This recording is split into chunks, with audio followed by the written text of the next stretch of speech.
This episode is going to be my 2024 end of year wrap up for my activity in Splinterlands, my coverage, my thoughts on the game, how far it's come, things I like, things I don't like, as well as looking forward to 2025 and where I think the game is going from here. If this sounds interesting to you, please stand by.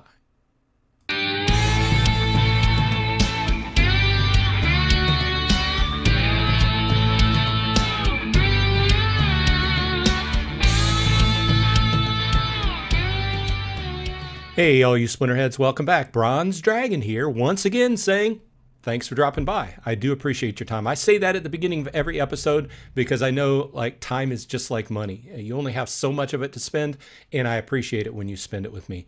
Today, we're going to have a two-parter video. This is going to be a wrap-up type episode for the year for 2024. And the subject is Splinterlands, one of the main topics I cover on this channel. Collectible, tradable card game on the Hive blockchain. With that said, the first part is going to be my thoughts on Splinterlands this year, and some of it's going to be kind of random, but it's all going to coalesce, and the subject is going to be Splinterlands and where it's come from and where it's going. And then the second part, we're going to look at what I've actually done in the game. But first of all, like I always say, if you like this type of content, please leave a like on the video. And if you are subscribed, thanks. I appreciate it. If you're not, why not? The percentages on my analytics show that the greatest percentage of people that watch my videos on a weekly basis just aren't subscribed. So I always ask. As I always say, it does help me out. So I appreciate that. And if you're new here and just checking out collectible card games and you like to get into them, if you check out the video and some of my other videos on the topic and you want to start playing Splinterlands, please use my ambassador link, which you can find in the show notes. Now, when I first started thinking about how I was going to do this wrap-up video, the standard wrap-up video is, kind of look at the biggest changes in the game over the last year. And a lot of other content providers have gone over this, and we could go over this. But I wanted to approach this video from a different frame of reference. Okay, I have a crossover amount of people that are on my channel. Some of the people are interested in Splinterlands and other Hive-based games, Web3 games, and a large portion of them are play-to-earn style gamers such as Atlas Earth. So one of the big questions I get is always, hey, how can I make money and things of this nature? Well, I always answer, and I try to answer right up front and be as honest as possible. But I wanted to take a different look at this, okay? Because outside of Web3 and Hive and other blockchain gaming, what do I want to say, groups of people, Web3 gaming has kind of a bad rap. Okay. I've talked to some people lately covering other games where they just have no faith whatsoever in Web3 projects and just refuse to kind of look into them. So I was thinking about that, and I started digging in, and I started thinking about Splinterlands. Well, Splinterlands wasn't always Splinterlands, okay? Splinterlands started out as Steam Monsters. And yes, please humor me for a few minutes. I kind of went down a rabbit hole, started looking into the history of this card game, because one of the things that I wanted to bring up is the fact that there aren't a lot of projects out here like Splinterlands that have been around how long Splinterlands has been. Now, I bring this up because a popular refrain with non-Web3 type players is, oh, they're all pump and dumps. They get you to spend your money, and then they steal your money, and they leave within, a month or two. Well, I went searching. Of course, I started on Facebook. I went down a few different alleys. But the first article on Facebook I could find from Steam Monsters was June 19th, 2018. And I started looking in other areas as well. So we are talking about greater than 6.5 years at this point, at the current date. So my main point is, if a pump and dump was going to happen, they would have already been out. If the team behind this was just in it for the money, they would have been out the door years ago. Okay. Doing a little bit further digging. First of all, I want to give a shout out to Clove71. I knew that she had been around Splinterlands for a long time, but I wasn't aware of how long. First of all, if you want to look at some great videos of what Splinterlands was at the very beginning when it was Steam Monsters, check out her channel. I'll leave a link in the show notes. These videos, she's starting before the game was actually even live, when it was still in testing. She has a couple videos on here when she's opened alpha packs before the stats had even been added to the cards. So I went down this like rabbit hole of just binge watching a lot of her videos today, just seeing what the game was actually like 6.5 years ago. With that said, it's still the same basic game. There have been a huge amount of changes to the game, though.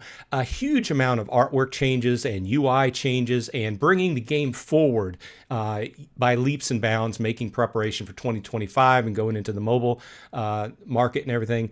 And I don't want it to. I don't want to make it seem like it hasn't made changes, because it has. But when you look back at the old play style, it's still the same basic game. The game has come forward leaps and bounds, though, because a lot of things have forced us, I would say us, but the team in general, to make a lot of changes in the game, because basically early on, the gameplay and how it was tokenized and everything, if you've been around the game, you know that it was easily abused early on. So I think that has been the main focus all along. You know, the team has tried to modernize the game, keep the game going, and keep it in a financial, basically so they could keep their company going, right? Because without the company going, we have no game.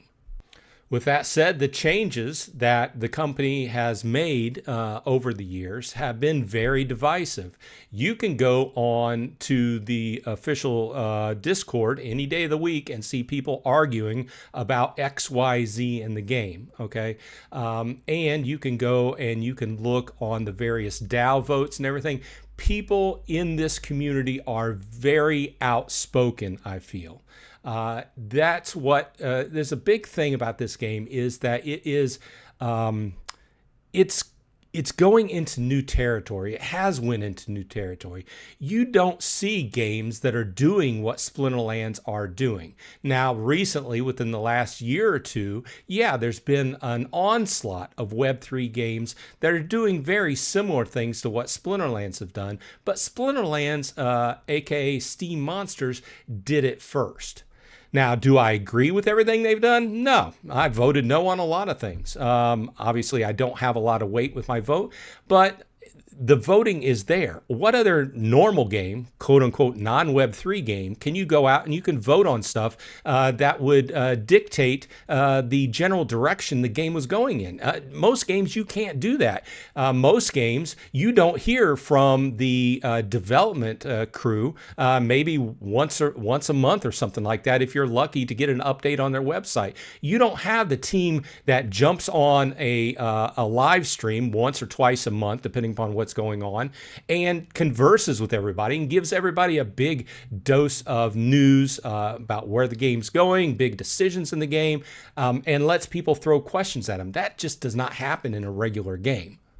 And that's frankly one of the big reasons I like this game, other than the fact that it, in my mind, is the evolution of a CCG, okay? Referring to Magic the Gathering, it's taken that one step further. It's a collectible card game where you can buy, sell, trade cards online. The cards are represented by NFTs. I know that's a bad word to some people, but guess what? 6.5 years later, they're still around and still evolving, you know? So is it a foregone conclusion this company's going to last forever? No, no company lasts forever, right? But one of the biggest changes to this game this year, in my mind, was the addition of the Glint store. Over time, if you've been playing the game, if you haven't, if you're new to the game, I'll just go ahead and backfill you a little bit. How you got rewarded by playing the game has evolved, okay? From getting DEC to getting getting SPS for your wins, to getting random chests that you would get on a daily or seasonally basis. And it's evolved because my prior point was the game the game development has went in a direction to try and reduce the manipulation and abuse of the game. Now, do I say back in the day that those people were abusing? No, they were probably playing by the rules. Obviously, there were some people who probably got banned for, doing illegal stuff. But you're presented with a set of rules, and a lot of people chose to take advantage of that. As long as they were part of the rules, I mean, all's fair, right? But the team is trying to slim down this past year as far as costs go, to keep the game going for years into the future, right?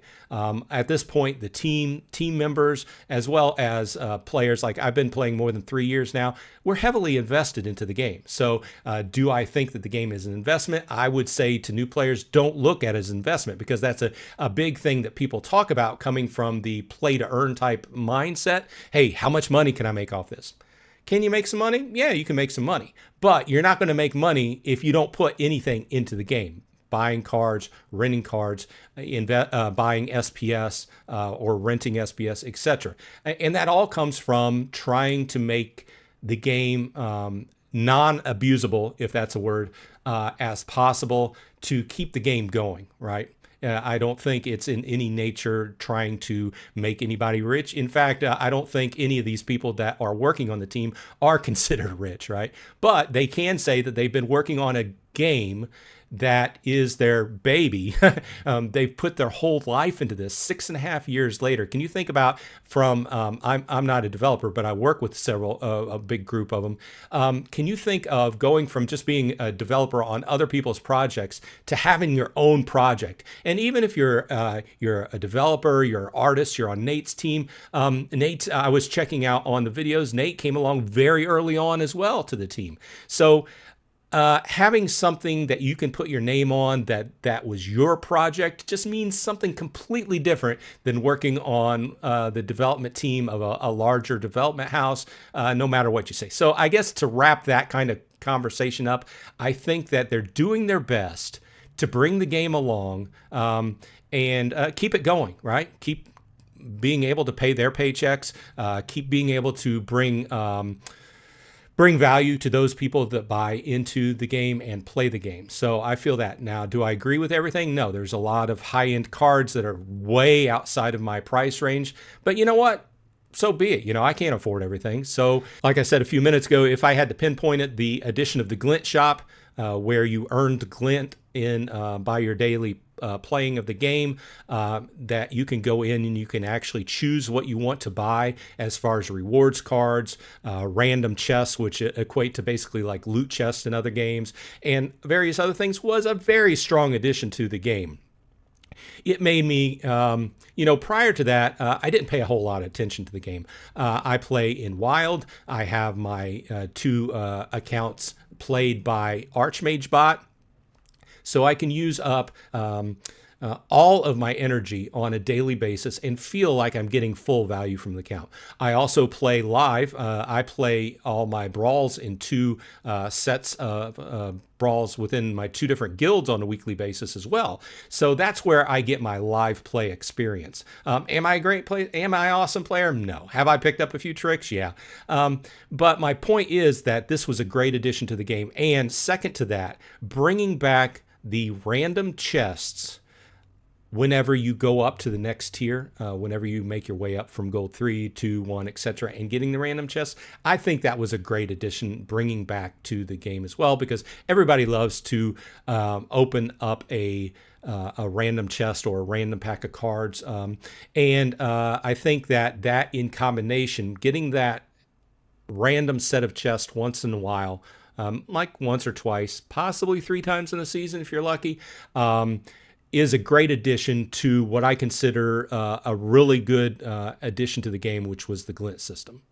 And I would be remiss if I didn't mention the upcoming Glamour system within the game. Now, a lot of people have various opinions upon this. What this comes down to is a system where you can earn basically, and you can spend points of some sort on Glamour, which you can put skins on your cards. And in my view, we've seen the very beginnings of this system in work. By the last 2 holidays, the art team has put in skins on your average card. So here we can see the Christmas skin of the Grimbardoon Smith, which I love. One thing I've always loved in games is, in whatever game it is, World of Warcraft, EverQuest 2, whatever, when they have holiday events. So when it's starting out and you can see the system they developed to put glamour and put various effects on your cards, where you can apply these to cards you use a lot that you like, I'm really psyched for that to come about next year as well. Now, with all that said, I kind of want to wrap that part up by saying that I guess my main point that I started thinking about whenever I was investigating what to do on this episode was the fact that Splinterlands is, to me, a sound project. Okay, it's been here more than 6.5 years, like I said. And this is one of the main things that jumps out at me whenever I'm looking at new projects. Okay, I play a variety of different Web3 games. And before I put too much money into a game, one of the first things I look at is, well, how long has it been live? Obviously, if you've been playing Web3 games, you know that the majority of money to be made in a Web3 game is right at the beginning. And from what I've seen, it's been a pleasure of mine to be part of a number of new games that have went live on Hive over the last couple years. And I'm happy to say that all of them are still going on. They didn't take that pump in value, sell off their coins, and leave. Okay, they're continuing for the most part to go ahead and develop their game, just like Splinterlands. And I don't mean to kind of beat the topic too much, but while you're looking at a game, especially as Splinterlands, where you would be looking at if you're a card player, do you like?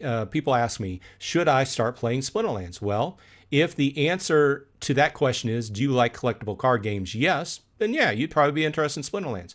If the answer to that is, I'm just in it to make money, then no, I would say go elsewhere, okay? Just straightforward and to the point.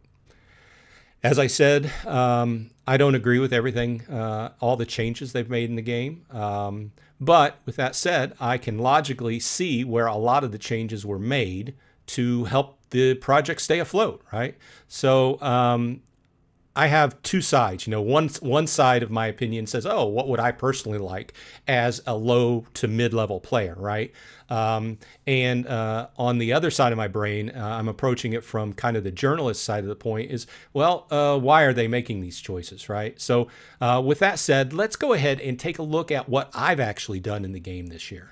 Well, to start things off with, I just wanted to mention thanks to all the people that come around on Saturdays. I have my Saturday morning stand-up live stream where we discuss Splinterlands and other Hive-based games, as well as Atlas Earth and other play-to-earn games, whatever everybody wants to discuss. The floor is pretty open there. But my point is, I had to go back and count, but I had 50 of those this year. I missed 2 weekends due to personal reasons, but I had 50 live streams. That's, over 50 hours, probably near 60 to 65 hours of just Saturday morning live streams where we mostly talked about Splinterlands, what was going on, how everybody was feeling about it, what everybody was doing in the game.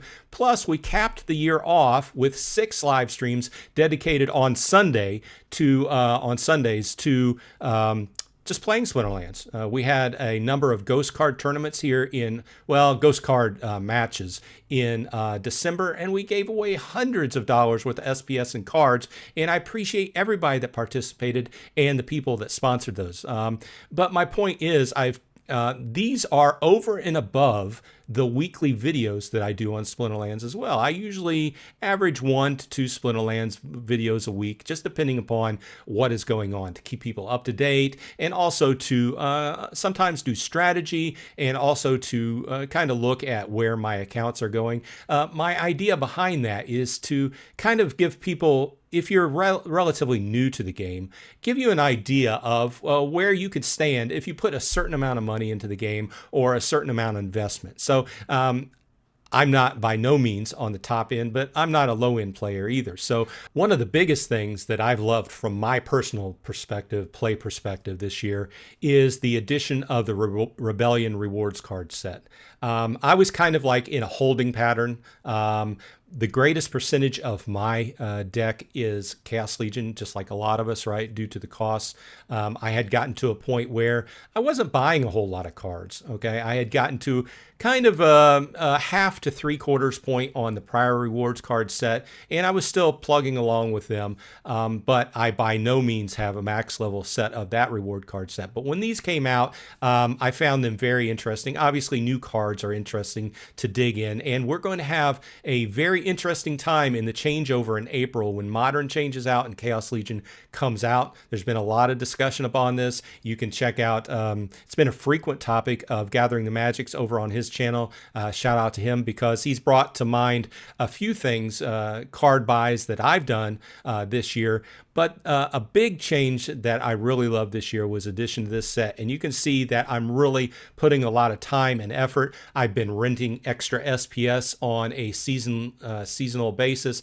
Usually I double the SPS I have staked on a seasonal basis by renting the last 7 days of the season just to basically double the SPS that's coming in. I don't rent it all season long because I find that the first few days of the season I'm getting beat a lot because people are scaling back up and going back to where they are or should be, and I've gotten to the point where the first day or two I basically turn my account off and I don't play because otherwise I would just be getting beat. I save up my energy, and then after a day and a half, I start the play again, and I find that works best for me. But my whole point is that I've been renting SPS, and if you're relatively new to the game, the SPS that you rent and as a staked on the game, that's how you bring up the amount of SPS you're actually earning in the game, as well as the glint you earn in the game. And then the glint I earn in the game, I'm turning around and investing in cards.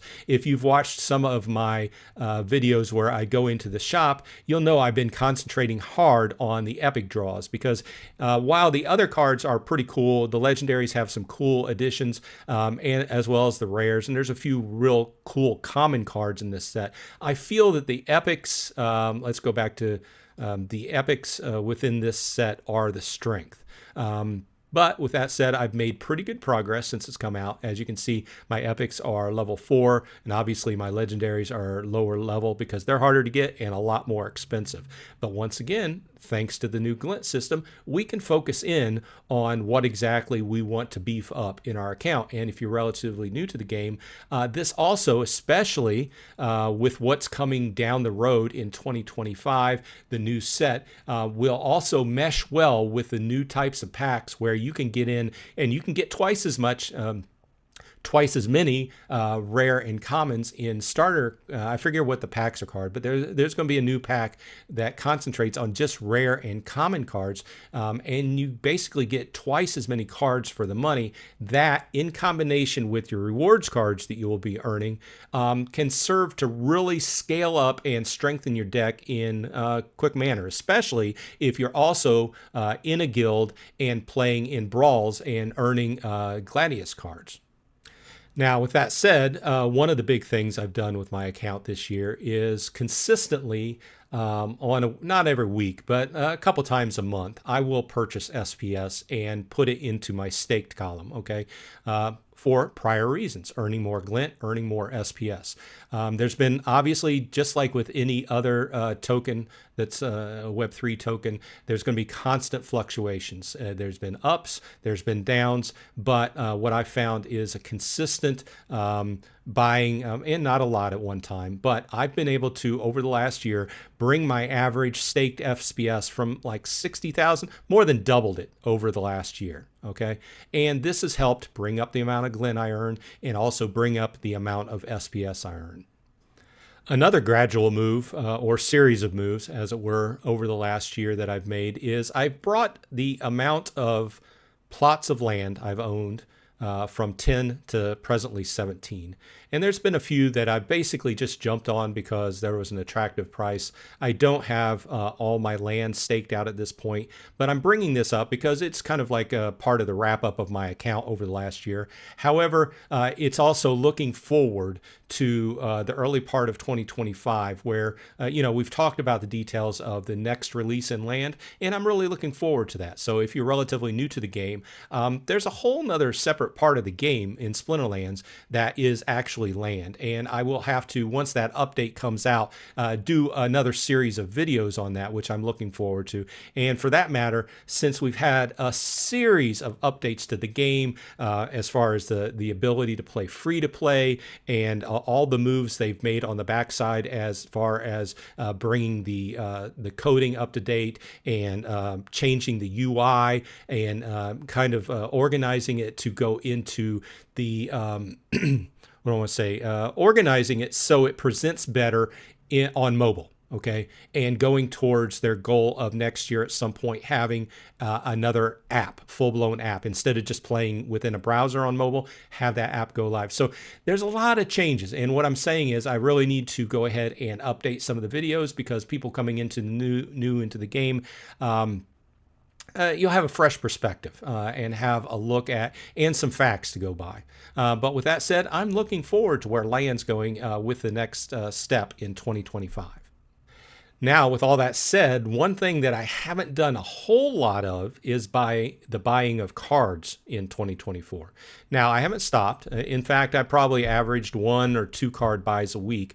And the price I've been paying for cards has been a little bit more because I've been searching out deals on max level cards due to the condition of the game now. If you've been playing a while, you know that you used to be able to play by tier.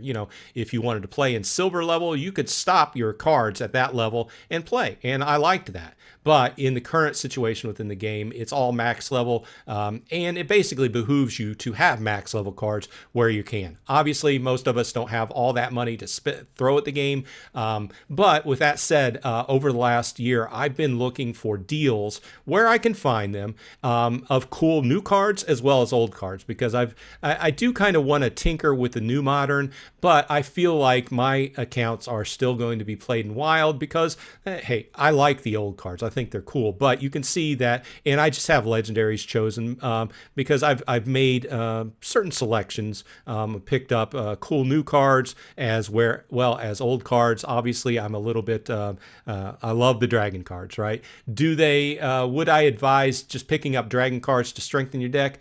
Probably not. Do they strengthen your deck? Yeah, but they're usually on the more expensive side, and I don't think they overall at this point offer the most price per value to strengthen your deck. But with that said, I'm Bronze Dragon. What would I be without a bunch of dragons? So I have picked up a bunch of dragons over the last year. Probably average 1 card a week.